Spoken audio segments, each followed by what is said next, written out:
Você sabia que muitas práticas comuns nas igrejas de hoje foram explicitamente condenadas por Jesus? O que está acontecendo dentro dos templos modernos pode estar te afastando de Deus, sem que você perceba. Parece forte demais? Então me responde. Por que milhões de cristãos sinceros fazem todos os domingos coisas que nunca foram ensinadas por ele?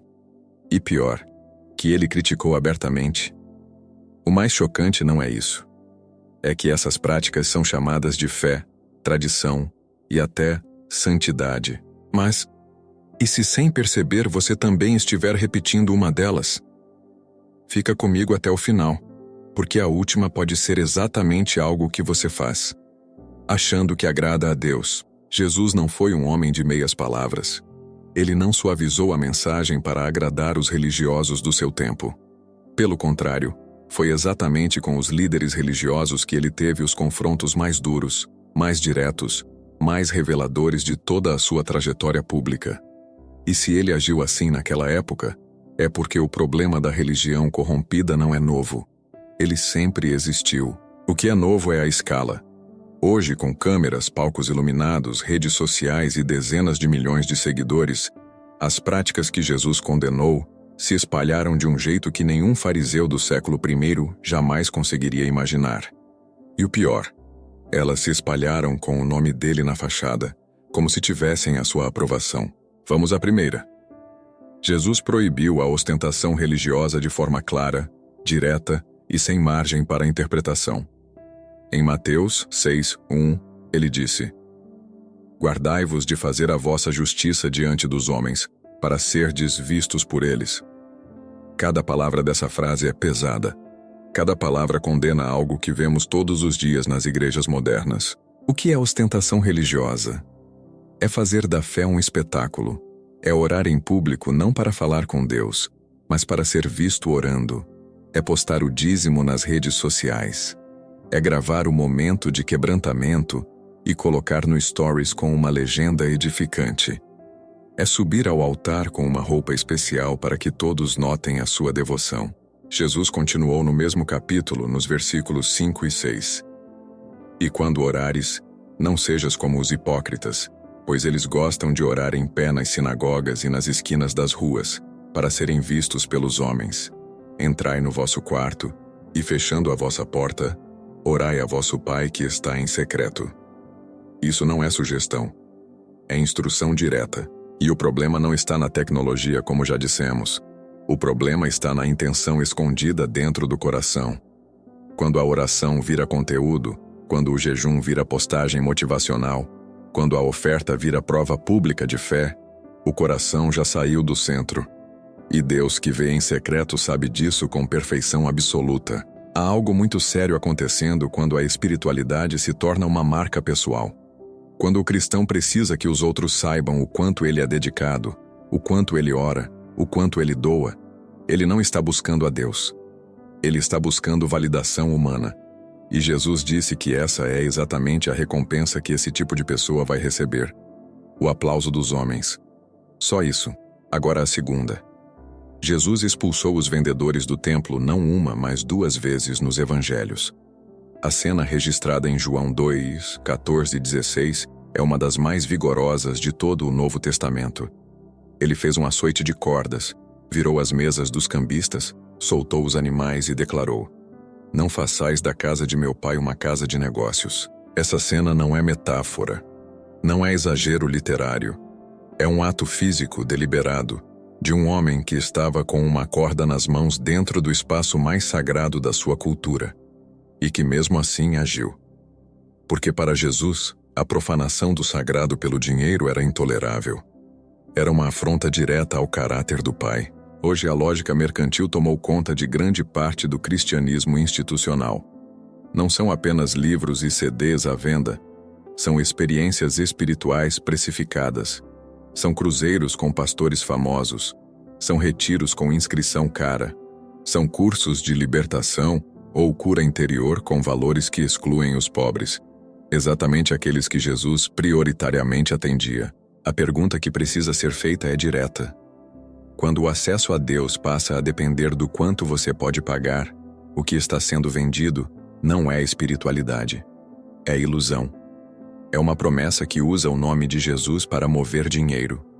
E isso, segundo o próprio Jesus, transforma a casa de Deus em outra coisa completamente diferente do que ela deveria ser.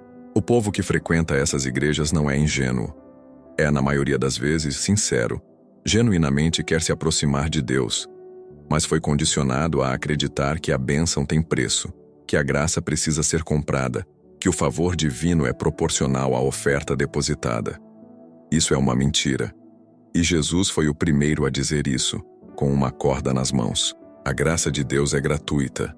O Evangelho é livre. O acesso ao Pai foi comprado com o sangue de Cristo na cruz, não com o seu dízimo numa conta de pessoa jurídica. Isso está em Efésios 2:8. Porque pela graça sois salvos, por meio da fé.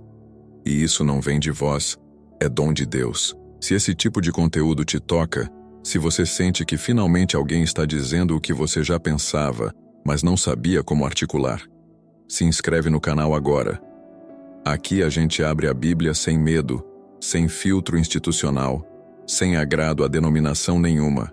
E se você quer ir ainda mais fundo nessa jornada, preciso te falar do nosso e-book, Como Reconhecer o Engano Religioso, antes que destrua sua fé. Ele foi construído exatamente para pessoas como você, que amam a Deus, mas não conseguem mais engolir tudo que é pregado sem questionar. É um material direto, baseado na palavra, que te dá ferramentas reais para discernir o que é fé verdadeira e o que é manipulação religiosa disfarçada de espiritualidade. O link está no primeiro comentário fixado aqui embaixo. Vale cada minuto da leitura. Mas antes de continuar, quero que você pare um segundo e pense na sua própria história de fé. Quantas vezes você foi pressionado a dar mais, a contribuir mais, a plantar mais, com a promessa implícita de que Deus responderia na medida da sua oferta? Essa pressão tem nome. Ela se chama manipulação espiritual. E ela existe porque funciona em pessoas que amam a Deus e querem agradá-lo. O problema não é o seu desejo de honrar a Deus. Esse desejo é lindo, genuíno e plantado por Deus no seu coração. O problema é quando alguém usa esse desejo para te extrair algo em nome de uma bênção que já é sua por graça. Jesus morreu para que você tivesse acesso ao Pai, sem intermediário e sem taxa. Qualquer sistema que coloque um preço no meio disso está contradizendo diretamente o que ele consumou na cruz. Essas duas práticas, a ostentação e a mercantilização, são apenas o começo do que vamos ver juntos. E elas já revelam o quanto a religiosidade moderna se afastou do que Jesus realmente ensinou e viveu. Não é uma crítica fácil de ouvir, mas é necessária, porque a verdade, como disse Jesus em João 8:32, é exatamente o que nos liberta. E liberdade verdadeira começa quando a gente para de confundir religião com fé. Nas igrejas modernas, existe um padrão que se repete com uma consistência assustadora. Quanto mais uma prática está enraizada na tradição religiosa, mais difícil é para as pessoas enxergarem que ela pode estar errada. A familiaridade anestesia o discernimento. E é exatamente aí que o engano se instala. Não de forma barulhenta, mas silenciosa, gradual, vestida de normalidade. A terceira coisa que Jesus proibiu foi o uso de títulos religiosos como forma de autoridade espiritual sobre outros. Isso está em Mateus 23:8-10, e é um dos trechos mais ignorados de todo o Novo Testamento. Ele disse: "Mas vós não queirais ser chamados Rabi, porque um só é o vosso mestre, e vós todos sois irmãos. E não chameis Pai a ninguém na terra, porque um só é o vosso Pai, o Celestial. Nem vos chameis doutores, porque um só é o vosso doutor, Cristo." Leia de novo com atenção. Jesus não está sendo simbólico aqui. Ele está proibindo uma estrutura de poder dentro da comunidade de fé. Uma estrutura onde alguns se posicionam acima dos outros por meio de títulos. Porque títulos criam distância, e distância cria dependência, e dependência cria controle. E o que vemos hoje? Apóstolo fulano, profeta cicrano, bispo, reverendo, doutor em teologia, cada título empilhado sobre o outro como andares de um edifício, cujo objetivo é fazer o fiel se sentir pequeno demais para questionar. pequeno demais para ouvir a Deus por conta própria, totalmente dependente do intermediário ungido que tem acesso ao que você não tem. Jesus foi radicalmente contrário a isso. Para ele, dentro do reino, todos são irmãos. Não há hierarquia espiritual que coloque um filho de Deus acima do outro no acesso ao Pai. Isso não significa que não há liderança. Significa que liderança, no modelo de Jesus, é serviço, não status. Ele mesmo lavou os pés dos discípulos e disse em João 13:15, porque eu vos dei o exemplo. Quando um título se torna uma barreira entre o crente e Deus, ele deixou de ser funcional e passou a ser um instrumento de controle. E controle espiritual é uma das formas mais sérias de abuso que existem, porque atua sobre a consciência, sobre a fé, sobre o lugar mais íntimo da pessoa. Jesus sabia disso. Por isso proibiu com clareza. A quarta prática que Jesus condenou foi a oração como espetáculo público. Voltamos a Mateus 6, mas agora nos versículos 7 e 8, onde ele diz: E orando, não useis de vãs repetições, como os gentios, porque eles cuidam que por muito falarem serão ouvidos. Não vos assemelheis, pois, a eles, porque vosso Pai sabe o que vos é necessário, antes que lhe o peçais. Observe o que está sendo dito aqui. Jesus está condenando dois comportamentos simultâneos. A repetição vazia, aquela oração mecânica decorada que sai da boca sem sair do coração, e a oração longa feita para impressionar. As duas têm o mesmo problema. O foco está no desempenho, não na comunhão. Já entrou em um culto e viu um pastor orar por 40 minutos seguidos, com entonação crescente, vocabulário elaborado, aumentando o volume conforme a plateia respondia. Isso tem mais a ver com teatro do que com oração. E Jesus disse claramente que esse modelo não impressiona o Pai. O Pai já sabe o que você precisa antes de você falar. O que Deus quer é o coração nu. A oração simples, honesta, que não tem performance nem audiência. A oração que acontece no quarto fechado, que ninguém vai aplaudir, que ninguém vai compartilhar, que não vai viralizar em nenhuma rede social. Essa é a oração que move o céu, não a que move a plateia. Isso também se aplica às chamadas guerras espirituais televisionadas, onde homens e mulheres gritam contra demônios em cultos transmitidos ao vivo, com músicas de fundo e iluminação dramática. Impressionante para quem assiste. Mas Jesus, quando expulsava demônios, não precisava de plateia, não precisava de megafone. Ele simplesmente falava. E o que estava oprimindo obedecia na hora. A autoridade espiritual genuína não precisa de volume alto para funcionar. Ela não precisa de espetáculo para se provar. Quando Jesus falava, havia peso. Havia substância. Havia algo que não dependia de configuração de palco, nem de manipulação emocional da audiência para produzir efeito. E aqui está o nó que une essas duas práticas. Os títulos e a oração performática. Ambas servem ao mesmo propósito: criar a ilusão de que alguns têm mais acesso a Deus do que outros. Que alguns oram com mais poder. Que alguns têm uma unção especial que você não tem. Que sem eles você está espiritualmente vulnerável e sozinho. Mas a Bíblia diz exatamente o contrário. Em 1 Timóteo 2:5 está escrito: Porque há um só Deus e um só mediador entre Deus e os homens, Jesus Cristo homem. Um só. Não o apóstolo da sua cidade. Não o pastor famoso. Não o profeta com mais seguidores. Jesus Cristo. Só Ele. Quando a estrutura religiosa te faz acreditar que precisa de um intermediário humano para acessar o Pai, ela está contradizendo diretamente a obra da cruz. Porque foi exatamente para eliminar esse intermediário que o véu do templo se rasgou do alto até embaixo no momento da morte de Jesus. Isso está em Mateus 27:51. O acesso foi aberto. Para todos. De graça. Esse é o evangelho que Jesus pregou. Esse é o evangelho que muitas igrejas modernas estão silenciosamente desfazendo. Ao reconstruir hierarquias, ao valorizar títulos, ao transformar a oração em show. E você merece saber disso. Pense em quantas pessoas hoje estão presas a uma liderança religiosa por medo. Medo de ser amaldiçoado se sair da cobertura espiritual. Medo de perder a bênção se questionar o apóstolo.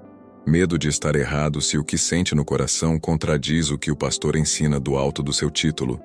Esse medo não vem de Deus. A Bíblia é direta em 2 Timóteo 1,7. Porque Deus não nos deu o espírito de temor, mas de poder, de amor e de moderação. Um líder que usa o medo para manter o rebanho sob controle não está pastoreando. Está aprisionando. E Jesus foi absolutamente claro sobre o tipo de liderança que ele aprova. Aquela que serve, que liberta, que aponta para o Pai, não para si mesma.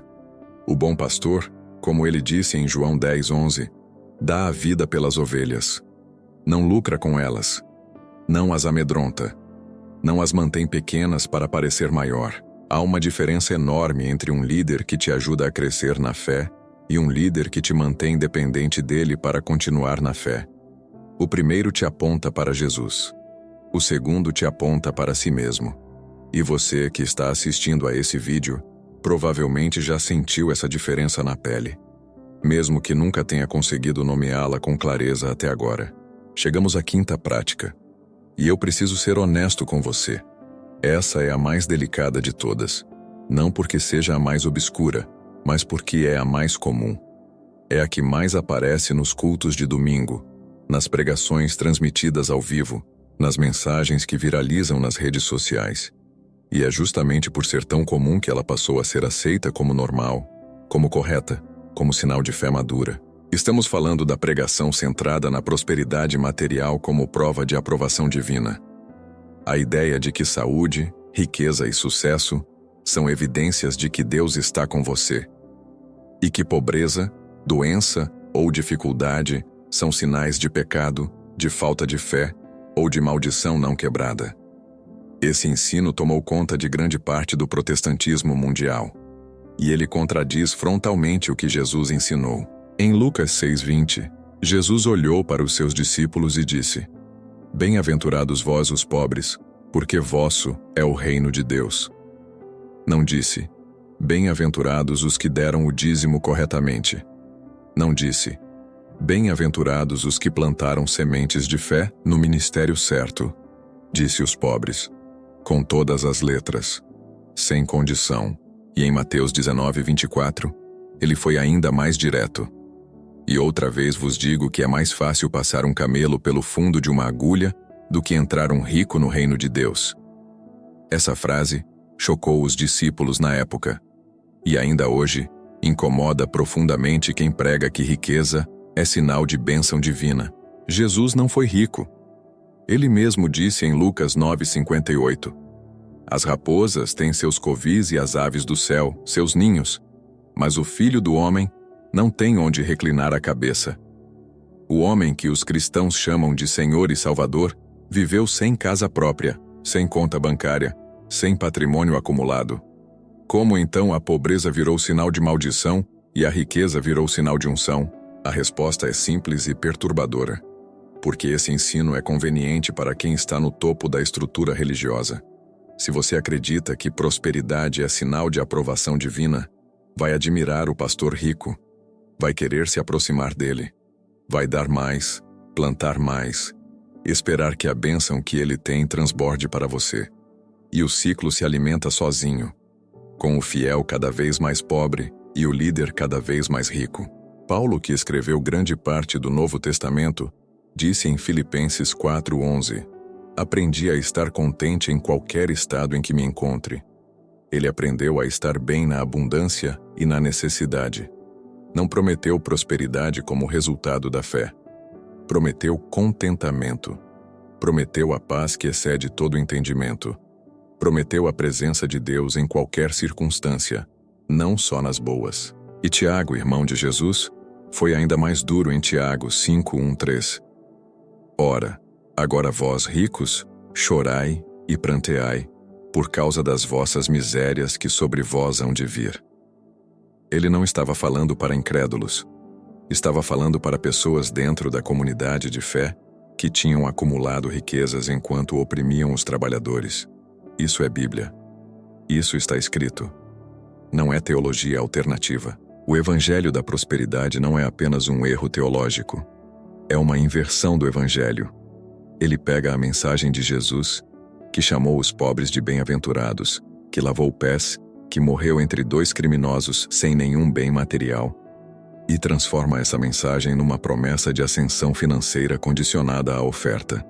É um outro evangelho. E Paulo disse em Gálatas 1:8 que qualquer outro evangelho deveria ser anatemizado. Isso precisa ser dito com clareza, sem rodeios, sem medo de desagradar. Porque há pessoas que estão sofrendo agora, que perderam o emprego, que estão doentes, que passam por dificuldades reais e que, por cima de tudo isso, carregam a culpa religiosa de achar que a causa dos seus problemas é a própria falta de fé. Isso é cruel. Isso é exatamente o oposto do que Jesus fez com os que sofriam. Jesus não perguntou ao paralítico quanto ele tinha dado de oferta antes de curá-lo. Jesus não questionou a fé da viúva antes de ressuscitar seu filho. Jesus não exigiu prosperidade prévia como condição para manifestar o poder do Pai. Ele simplesmente agiu, com compaixão, com graça, sem condição financeira. Se você está carregando essa culpa, a sensação de que Deus está distante porque sua vida não está perfeita, porque as contas não fecham, porque a saúde não é a que você quer, quero que ouça isso com toda a atenção. Isso não é o Evangelho de Jesus. Isso é um sistema humano que usa o nome de Jesus para manter você numa relação de dívida com Deus, que nunca vai se encerrar. Deus não te ama mais quando você é próspero. Ele não te ama menos quando você está na necessidade. O amor de Deus, como está em Romanos 8:38-39, não é separado por circunstância nenhuma. Nem morte, nem vida, nem presente, nem futuro. Nada. Essa é a mensagem que Jesus veio trazer. E é essa mensagem que a religiosidade moderna em tantos lugares insiste em esconder debaixo de uma teologia de palco. Essas 5 práticas que vimos, a ostentação, a mercantilização, os títulos de poder, a oração performática e o evangelho da prosperidade, não são acusações inventadas.